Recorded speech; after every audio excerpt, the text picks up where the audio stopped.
quero agradecer ao curso de Filosofia da Unileste por esse cenário dramático. Agradecer que a gente está aqui juntos e agradecer a conferência do professor Roberto, saudar o Silas, dizer que eu não estou entendendo isso, mas não é para ser entendido, e agradecer a Carla que está nos regulando. Bem, Heráclito escreveu que o tempo, deixou escrito que o tempo do acontecimento é uma criança que brincando põe pedras aqui e ali, é o reino da criança. E essa epígrafe de Heráclito é a chave do texto, da exposição. Então, se vê que tanto em Nietzsche quanto em Deleuze, o Aion realça a onipresença do caos ou do acaso, mas não o caos como confuso e o indeterminável, mas como aquilo que escapa do dilema tradicional, ou o caos ou a lei. Trata-se de tomar esse caos a partir de um instinto de jogo, em que acaso e necessidade passariam um pelo outro, sob a forma de uma contínua repetição. Escreve Nietzsche no Monte das Oliveiras, e assim falou Zaratustra: deixai vir a mim o acaso, inocente ele é como uma criancinha. Quando dizia que queria dançar sobre os pés do acaso, Nietzsche não teria simplesmente afirmado o devir contra a identidade, mas feito justamente do devir ou do acaso uma afirmação. Rejeitado fins ou telos determinados, nem teria recusado a prioridade da lei sobre a vontade ou da razão sobre o afeto, da ratio como inocente sobre a ratio essente. Essa relação é justamente situada por Nietzsche no espírito de jogo, nos termos de dois tempos em um único lance de dados. Haveria um momento desse jogo em que os dados são lançados. Aqui a gente encontra a afirmação primeira do acaso. E um momento em que os dados caem, formando, evidentemente, uma combinação ao cair. E aí nós temos a afirmação da necessidade. No primeiro momento, com o lançamento dos dados, nada está formado por antecipação. É o momento do imprevisível, o momento do indeterminado, como o próprio devir do ser. No momento da queda dos dados, o resultado necessário nunca está escrito.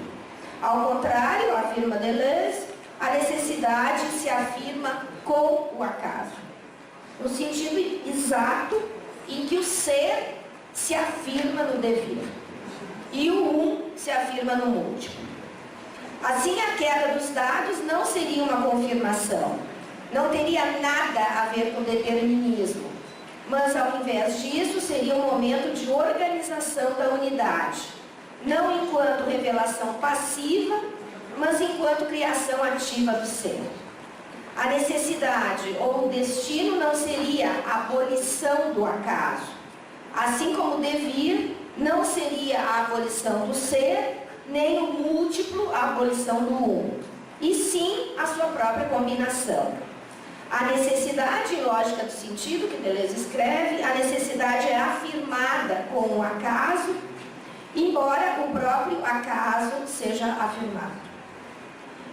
Nesse jogo de dados, podemos ser bons ou maus jogadores. O mau jogador é aquele que não consegue dançar sobre os pés do acaso, por ser dotado de um espírito de gravidade, sempre tendendo a tomar o jogo a sério, ou seja, como um jogo de probabilidades de ganhos e de perdas. Para este mau jogador, a combinação desejada é uma hipótese antecipada, como uma finalidade a ser alcançada, contando então com a repetição das jogadas para obter a combinação. Em Nietzsche, a filosofia, Deleuze escreve que o espírito de vingança, que isso é o espírito de vingança, nada além do espírito aquilo que Nietzsche chamou de a aranha. Ou seja, o ressentimento na repetição das jogadas, a má consciência na crença numa finalidade. O bom jogador seria aquele que, desenredado da causalidade, probabilidade ou finalidade, é capaz, corajoso a ponto de afirmar o acaso e todo o acaso de uma só vez, fazendo do lance de dados uma afirmação incondicional. Se o bom jogador esquenta os dados antes de lançá-los, é num sentido muito diferente daquele esquentar os dados do mau jogador. O mau jogador esquenta os dados com a intenção de obter um resultado favorável. Sua atitude, portanto, é fervorosa, ansiosa, é uma prece mal disfarçada. Ele quer expulsar os resultados desfavoráveis. Ele tenta fazer uma seleção, mas quem pretende selecionar, nesse caso, é ainda a sua consciência racional, cuja ambição máxima, suprema, embora sempre frustrada, é a de controlar o devir. O bom jogador só esquenta os dados para melhor cozinhar o próprio acaso, para dar ao acaso aquele tempo de duração mínimo para se alojar por inteiro na jogada iminente, porque ele faz do acaso um objeto de afirmação. Essa imagem do lance de dados permite relacionar as duas noções principais de Nietzsche: o eterno retorno, como afirmação da necessidade, e a vontade de potência, como afirmação do acaso. O eterno retorno, diz Deleuze, é o segundo tempo, o resultado do lance de dados, a afirmação da necessidade.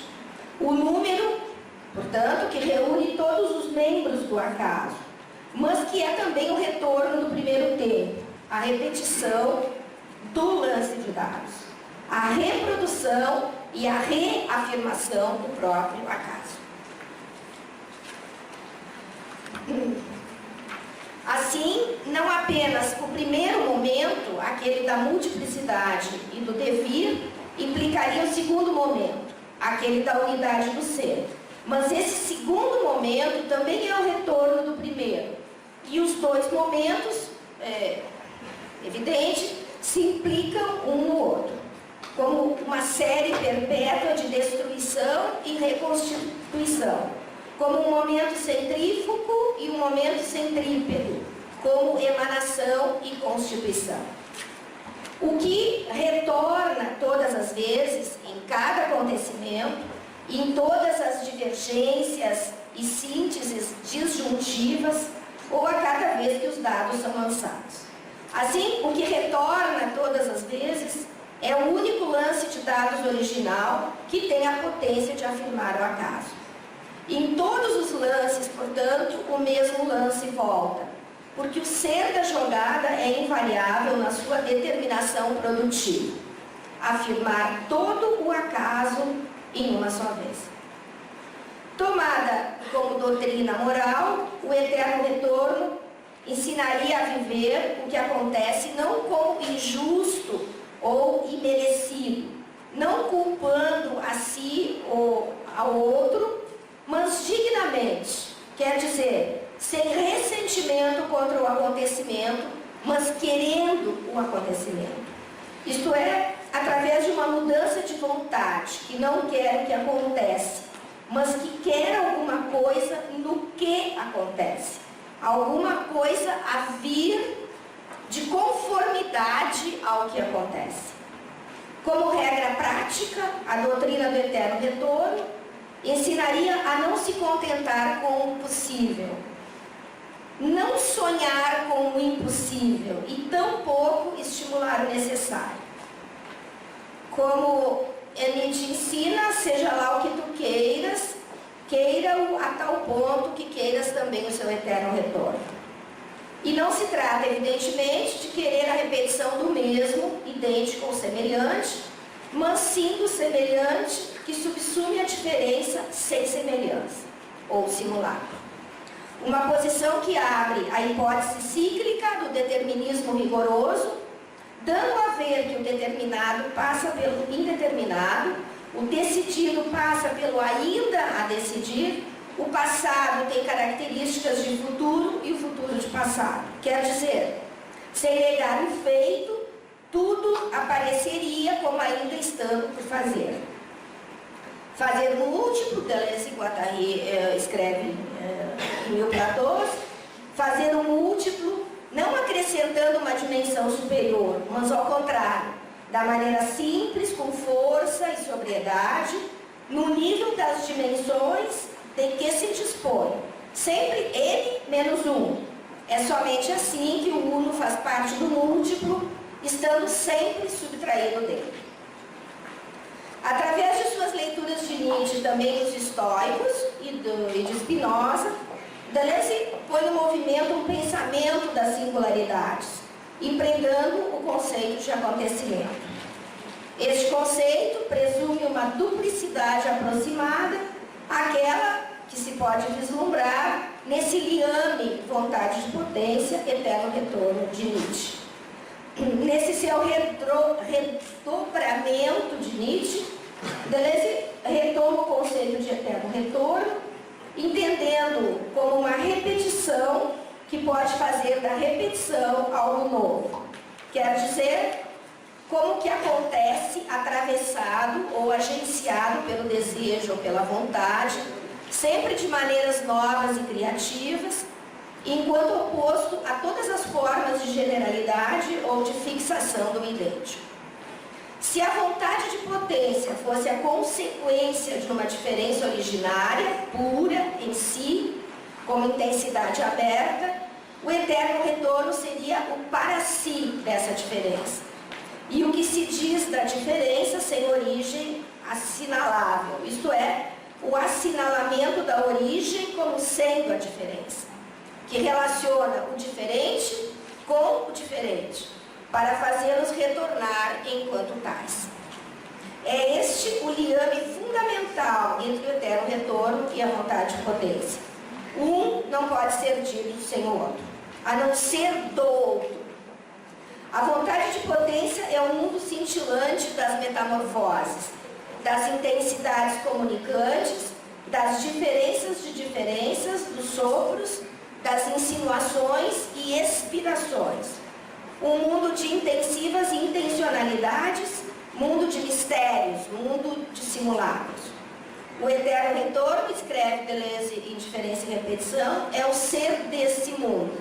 O único mesmo que se diz desse mundo, excluindo dele toda identidade prévia.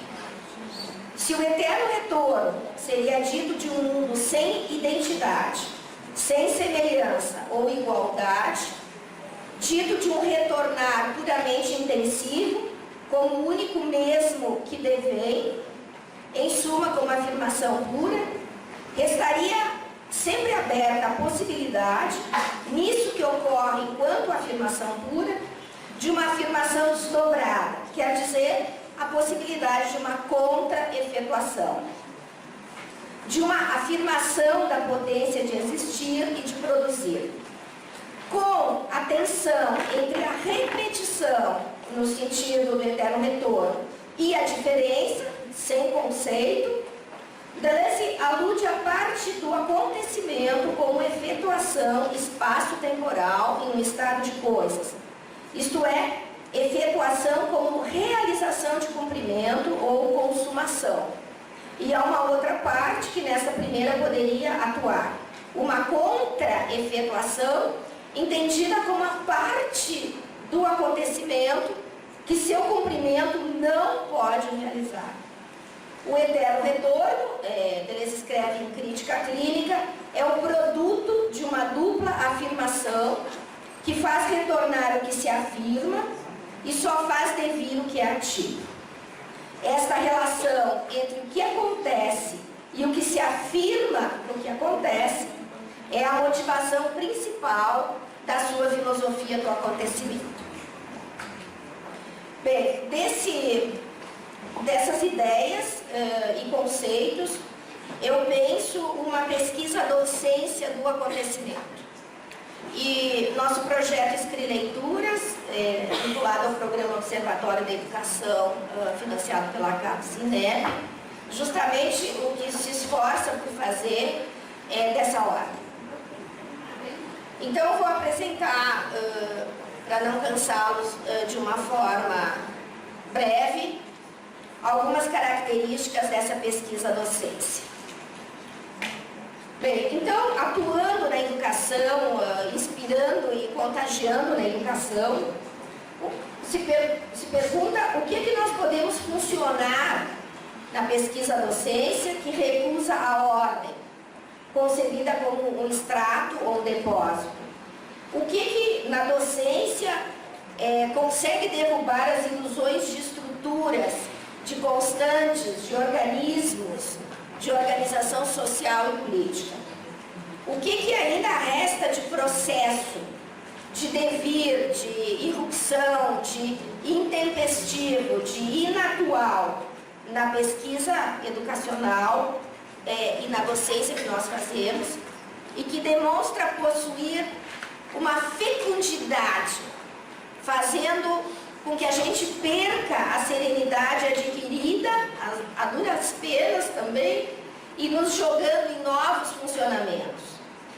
Em que situação nós ficamos quando nós fazemos uma aula imprecisa, uma pesquisa de ecos, de reverberações, de novidades, de bordas, de superfícies, quando nós tentamos tocar o diáfano, o volátil, a fluidez, a leveza, as modulações, a proliferação, o que é entrar numa deriva pesquisadora do acontecimento?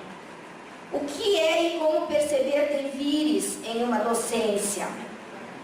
Como é pensar o instável em detrimento do estável e pensar o movente antes do imóvel? Como pensar a diferença não relacional, mas pensar a diferença pura, a diferença intensiva entre o conceito e seu objeto, nem mediada pela representação, sem, como Deleuze se esforça por fazer, sem que a diferença seja amaldiçoada. Como em nossas pesquisas privilegiar o movimento sobre o repouso, como em nossas aulas privilegiar a variação contínua sobre a forma e a estrutura, as linhas de fuga e suas dissoluções sobre a organização e a estabilidade, como que nós priorizamos o indefinido sobre o finito, o informe e o ilimitado sobre o equilíbrio das formas e as medidas dos limites, como em outro registro, privilegiar o devir revolucionário sobre a revolução.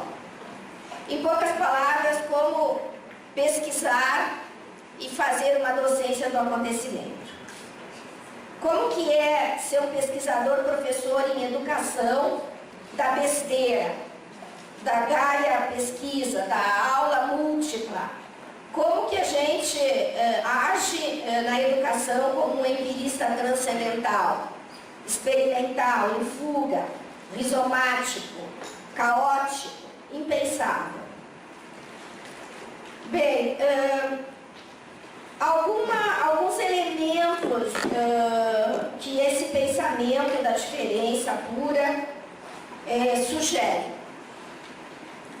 E em relação à crítica e escrileitura, e o nosso projeto traz isso e vive isso, e se esforça em prol disso, são maneiras novas de pensar essa crítica e escrileitura, que vão até a singularidade da experimentação de cada pesquisador-professor, num processo de artistagem inventiva daquilo que se faz, da educação. É por isso que nós buscamos e cavamos novas formas de expressão e formas de conteúdo que derivam de percursos intensivos e trajetos múltiplos de produções e que vêm sendo realizadas há uns 20 anos, no mínimo, no campo da educação. Inspirações, portanto, fornecidas por filósofos, por escritores, por poetas, e que participam de um gesto coletivo, e cuja divisa consiste naquela palavra simples de Nietzsche, mas que é dotada, do meu ponto de vista, de um poder infinito. Uma nova maneira de sentir, uma nova maneira de pensar. Esse gesto coletivo que fornece impulsos para que também em educação a gente escreva e pesquise novos meios de expressão. Bem como Deleuze programou naquela introdução genial à diferença e repetição, em que ele escreve: aproxima-se o tempo em que já não será possível escrever um livro de filosofia como há muito tempo se faz. Ah, o velho estilo. A pesquisa de novos meios de expressão filosófica foi inaugurada por Nietzsche e deve prosseguir hoje, relacionada à renovação das outras artes, como, por exemplo, o teatro ou o cinema. Assim, o que nós pretendemos é realizar uma educação que possa ser criticada, lida e escrita como ficção científica ou como um romance policial, no sentido em que nós tentamos não evitar aquilo que não sabemos ou que sabemos mal, mas justamente achar que é aí, nesse ponto, que nós imaginamos ter alguma coisa ainda a dizer. Já que dar um jeito de acabar com a ignorância faria com que nós transferíssemos indefinidamente a escrita, a leitura, a aula para depois. Ou então, a gente é mestre em fazer isso, que a tornássemos impossível. Em termos de procedimento, escrever não é impor uma forma de expressão a uma matéria vivida, mas é um procedimento informe, um procedimento inacabado, de uma passagem de vida, de vitalismo que atravessa o vivível e o vivível. Por isso que nós não fazemos relato de experiências, nós experimentamos novos relatos. É por isso que quando criticamos, lemos e escrevemos, a gente se compromete também com a literatura do acontecimento. E precisa ser um esteta, um bom artesão, um pesquisador de imagens, de palavras, para que a gente tente atuar no limite, na ponta extrema, que separa saber e ignorância e os transforma. A natureza dessa pesquisa docência é empírica transcendental e é a coisa mais difícil que tem. Ela condensa nas ações correlatas de pensar, criticar, ler e escrever a criação de sentidos imanentes que resultam de uma reversão das representações feitas por outras docências e por outras pesquisas. E assim, busca-se despojar das significações prévias e justamente tenta se formar na anulação dos referentes externos e dos sentidos transcendentes anteriormente construídos. Por isso que seus movimentos optam por serem expressivos em relação aos sujeitos, às temáticas, aos objetos, já que não consiste num ato subjetivo decorrente de condições empíricas negativas, como a ignorância do professor ou do pesquisador, nem objetivo ultrapassar obstáculos de desconhecimento acerca de algum fenômeno, como se pesquisar e educar fosse uma passagem do não saber ao saber. Em relação ao conhecimento, trata-se de uma pesquisa docência que investiga o conhecimento no sentido deleuziano, ou seja, como aquilo que não é nem uma forma, nem uma força, mas é uma função. Conhecimento-função, que não se realiza sobre paradigmas harmonizados do cérebro, mas é feito com sistemas ascentrados, com redes de autômatos finitos, com estados caóides, que se conjugam em processos criadores sobre planos de pensamento. Essa pesquisa docência do acontecimento se esparrama, assim, sobre 3 planos, e isso a gente, no projeto Escreleituras, transita aí. sobre 3 planos, 3 disciplinas, 3 pedagogias e seus respectivos componentes, que são como esses solos nos quais nós tentamos nos movimentar. A filosofia, com seu plano de imanência, com a forma, o conceito, com personagens conceituais. A arte, com seu plano de composição, com a força da sensação e das figuras estéticas. E a ciência, com seu plano de coordenação ou de referência, com a função do conhecimento e com os observadores parciais. Essa pesquisa docência pode operar em separado sobre cada um desses planos e utilizar os seus componentes específicos, mas também pode se dedicar a interferências intrínsecas de um plano sobre o outro e aos deslizamentos entre as funções, sensações, figuras estéticas, ou ainda pode se efetivar sobre interferências ilocalizáveis, isto é, sobre os negativos de cada disciplina, já que a ciência se encontra em relação e precisa, para viver, de uma não-ciência. A filosofia necessita de uma compreensão não filosófica e a arte precisa da não-arte, em cada instante do seu desenvolvimento e do seu devir. Assim, a energia dessa pesquisa docência do acontecimento provém da utilização de múltiplas linguagens, da ciência, da pintura, da música, do cinema, da poesia, da literatura, que lhe fornecem justamente a consistência de uma coexistência heteróclita, que transforma os elementos ensinados ou pesquisados numa unidade virtual, à medida que cria um vazio na consciência atual que possuíamos deles. Assim se vê bem como há uma dedicação aqui à parte não histórica do que acontece em educação. Os conceitos são tratados como acontecimentos e não como noções gerais. São tratados não como universais, e sim como singularidades. O que não implica a reconversão filosófica ao aqui e agora, nem a troca do essencial pelo acidental. Porque o acontecimento, justamente a ser privilegiado, é um dinamismo criador e que permaneceria imperceptível caso a gente tentasse pesquisá-lo ou usá-lo no espaço educacional pelos canais habituais da tradição. A pesquisa substitui a questão ontológica da essência, o que é, pelas questões da novela, do conto, do romance. O que se passou? O que é que se vai passar?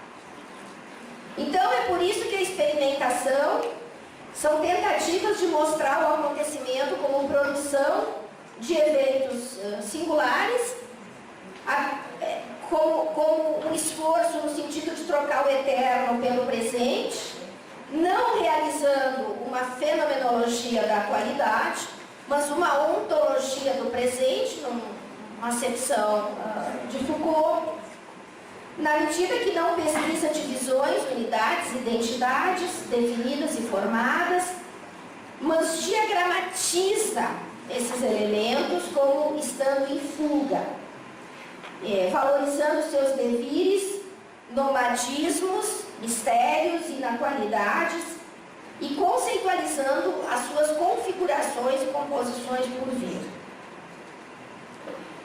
Para essa pesquisa docência, o acontecimento é uma potencialidade inexistente fora de suas atualizações, mas que transborda dessas atualizações. É aquilo justamente que nos faz continuar vivos e ativos e afirmativos, ou seja, a nossa impossibilidade, infelizmente, de não conseguir atualizar o acontecimento de uma maneira absoluta. De modo que é incorporal sem ser vago, coletivo e particular, perceptível e microscópico. O acontecimento é um modo de individuação ligado ao clarão, a um silêncio, a um clima, a outros acontecimentos. Portanto, não designa coisas, fatos ou funções ou paixões dos corpos, nem estados de ser, nem pessoas, nem sujeitos, porque toma isso tudo como individuado por linhas acontecimentais, como individuações assubjetivas, impessoais, subpessoais, cada qual com duração própria e variável, embora intensiva, feita de afetos e de sensações. Assim, relatórios, críticas, leituras, escrituras desse tipo de lidação com o acontecimento são constantemente dissolvidos e reformulados por novos planos de pensamento, que procuram identificar a imagem peculiar de cada linguagem, afastar o nevoeiro de universalidade que sempre tenta nos rodear, restabelecer o momento da originalidade de cada pensar, de cada criação. A pesquisa docência do acontecimento investe, portanto, contra tudo aquilo a que o pensamento se dirige. A besteira, o erro, a superstição, a ideologia, a estupidez, o senso comum, o bom senso, a opinião, a comunicação, a facilidade no sentido de Valéry. Para escapar da imagem dogmática do pensamento, é uma pesquisa docência que se posiciona a favor de que pesquisar é criar e criar é problematizar.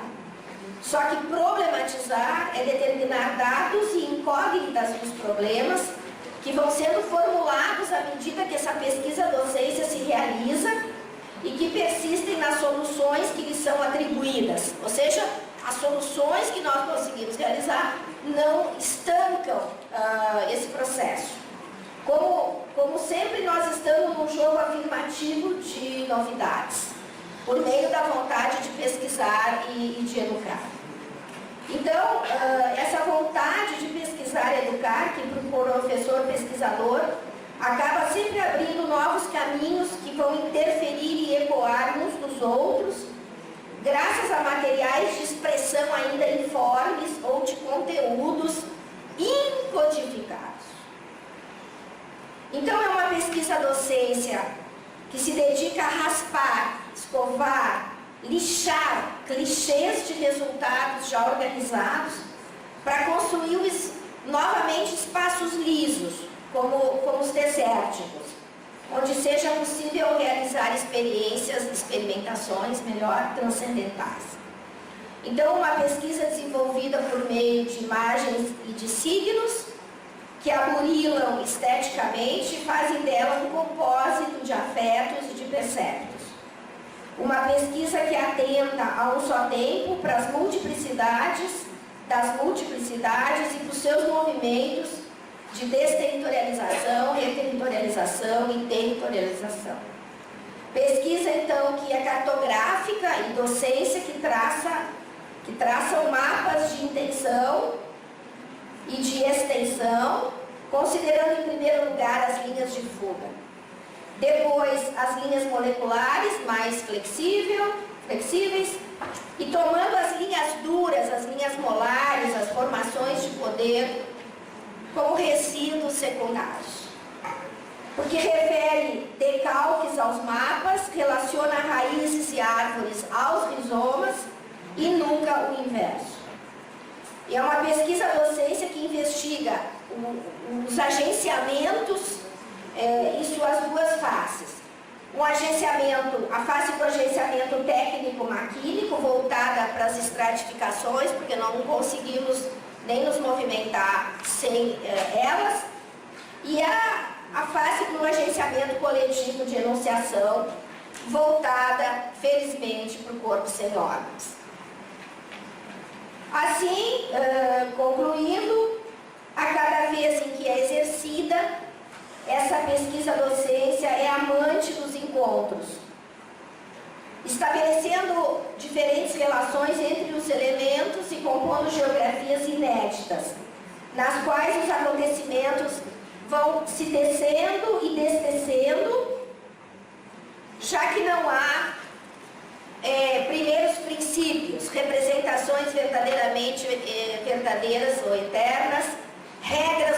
negativas que nós sejamos obrigados a seguir, porque fomos nós mesmos que as criamos, e nem orientações naturais de alguma episteme humana ou de algum desenvolvimento e assim por diante, cognitivo. Assim, os professores pesquisam incessantemente, não é possível ser docente sem ser pesquisador, porque não acreditam nas coisas da educação, da filosofia, da geografia, da química. E detestam, isso sim, a inércia pedagógica, que os forçam, que os impele a repetir. Eles possuem como guias iniciáticos as paixões concretas, que os desviam dos conjuntos espaço-temporais formulados, e não deixam que a gente recolha a sua efetuação na atualidade, se contentando com ela. Mas leva ou deixa passar o acontecimento como um devir, para que possam fazer rejuvenescer e envelhecer simultaneamente todos os componentes e singularidades que circulam nessa docência-pesquisa.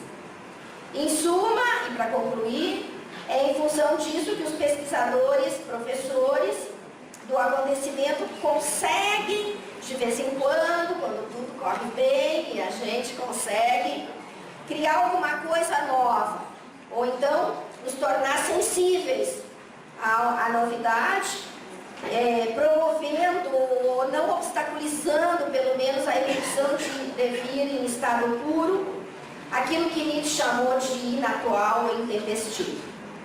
E é assim que a gente, é só assim que a gente consegue ser digno do acontecimento e consegue artistar, nem que seja minimamente, a educação em um devir revolucionário. Aliás, crítica, política e eticamente, esse devir revolucionário como o único devir que conjura o intolerável e nos faz voltar a acreditar no mundo e em nós mesmos. Obrigada.